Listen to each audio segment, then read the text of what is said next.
আসসালামু আলাইকুম রহমতুল্লাহি বারাকাতু। কেমন আছেন আপনারা? আলহামদুলিল্লাহ অনেক ভালো আছেন। আপনাদের মাঝে আজকে যে টপিক নিয়ে কথা বলবো, ভাই আপনি প্রতিদিন এক ভিডিওয়ে আমাদের দেখান। ভাই এক ভিডিও না, আমি জেন করতে আমার খামার, ছোট্ট খামার আমি তৈরি করেছি। আল্লাহ দিলে আপনাদের দোয়ায় আমি বড় খামারও হয়ে যাবে। আমি যেহেতু নিজে ডিম ফুটাচ্ছি, নিজের ইনকিউবেটর মেশিন আছে, সব কিছু আমার নিজেরই। তাহলে আমার আমি নিজেই ইয়ে বড় খামার তৈরি করে ফেলবো। আপনারা যে বলছিলেন যে টপিক আসে, আপনি প্রতিদিন আমার এক ভিডিও, আমি জেন করতে খামার তৈরি করেছি। আমার খামারের সব কিছুর ভিডিও আমি মনে করেছি আমি সব কিছুই আপনাদের মাঝে তুলে ধরবো। এই জন্য আমি প্রতিদিনকার ভিডিও আমি আপনাদের মাঝে তুলে ধরার চেষ্টা করি।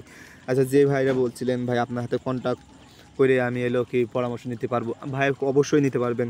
কেউ তো আমি এই ছোটোতে বড় হয়ে যেটুকু হয়েছি ছোটোতেই ভাই, এই জন্যে আমি বলছি ভাই, আপনারা যদি ছোটোতে কিছু শিখতে চান তাহলে আপনারা জিরো বাচ্চা নিয়েই এলো খামার তৈরি করতে পারবেন।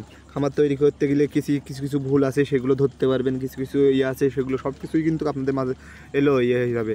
এই জন্য আমি বলি যারা নতুন খামারি আছে হয়তো বা দুটো একটা বাচ্চা মারা যাবে আপনার নিজের ভুলে, কিন্তু সেই ভুলটা কিন্তু আপনি শিখে যেতে পারবেন। এই জন্যে আমি বলি কোয়েল পাখি আর যারা ডিমের জন্য পাখি পুষতে চান তাদের আমরা বলি জাপানি জাতের 100% কোয়েল পাখি আপনারা পুষবেন। আমার কিন্তু জাপানি জাতের 100% কোয়েল 100% জাপানি জাতের কোয়েল পাখি।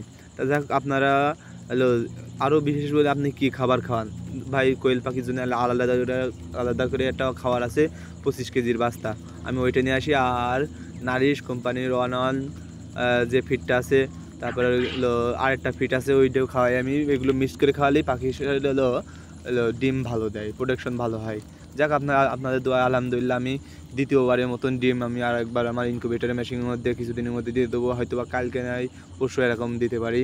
তা আপনাদের আমি যেটা বলছি ভাই, আমার কাছে আপনারা যদি আমার কাছ থেকে জাপানি জাতের কোয়েল পাখির বাচ্চা নিতে চান, জিরো বাচ্চা কিন্তু বোর্ডিং কমপ্লিট বাচ্চা, তাহলে আমার কাছ থেকে নিতে পারবেন।